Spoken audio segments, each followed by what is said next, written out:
toujours agence statutaire.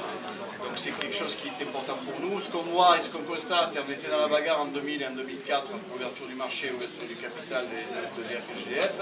Aujourd'hui, on peut mesurer autant de 1946 à 2004, EDF avait une mission de service public, était nationalisée et a réussi sa mission de service public sur la question de l'électricité la moins chère, d'un très bon service public. Je rappelle à tout le monde qu'on était sur la garantie des services dans les centres de distribution. On garantissait en 15 jours le branchement à une personne, 4 heures de dépannage et 48 heures la mise en service. Quand on regarde aujourd'hui le rendu de ce simple service-là, c'est catastrophique.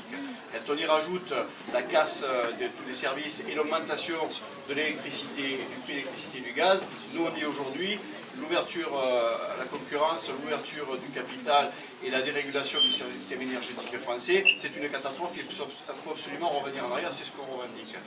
On porte la CGT, un pôle public de l'énergie, qui composera l'ensemble des entreprises, ex-EDF, GDF et tout le reste.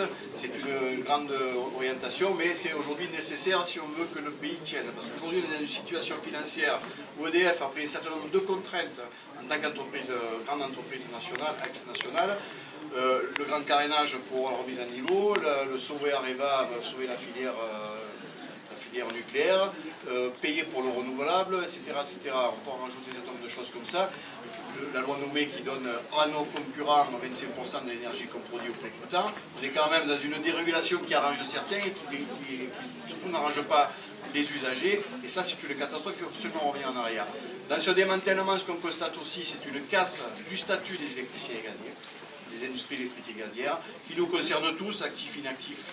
Vous êtes tous des futurs inactifs aussi, donc on est tous concernés là-dedans. C'est un modèle social qui est important, qui a fait ses preuves également, qui continue à faire ses preuves, parce que si chaque fois qu'il y a une tempête, il y a des agents pour dépanner, c'est parce que derrière, il y a quand même un attachement à l'entreprise et un attachement à son statut.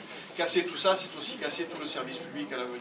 Donc on est sur cette bagarre-là, les retraités, on est solidaires, parce que derrière, on est statutaire, et que derrière, le statut, on y tient sur un certain nombre de points. On parlait du 1%, aujourd'hui on a rencontré les ministères sur cette question-là. On a effectivement des entreprises, les entreprises historiques qui appliquent la loi, les entreprises nouvelles qui ne veulent pas l'appliquer, qui réclament d'en sortir. C'est complètement anormal. Une loi, c'est une loi, elle doit être appliquée. Donc derrière, on est sur cette base-là. Il n'est pas question qu'on diminue le fonctionnement du 1%, même s'il y a un flou aujourd'hui sur le calcul des kilowattheures, mais qui sont consacrés dans l'assiette de cotisation. Mais de toute façon, il faut qu'on avance sur ces questions-là, parce que je rappelle aussi que le fonds du 1%, c'est pas simplement les vacances, parce qu'on nous dit, moi je ne pars pas en vacances, je m'en fous, et que 15% des agents EDF de la région marseillaise qui partent en vacances. Donc, mais il y a aussi tout le reste. Il y a notamment l'action sanitaire et sociale, qui aide les personnes en difficulté, les personnes âgées, mais aussi les personnes qui ont des accidents de la vie. Ce fonds d'action sanitaire sociale, il est payé par le 1%, alors que normalement, ce sont les entreprises qui devraient cotiser aux caisses d'assurance familiale, à la CAF.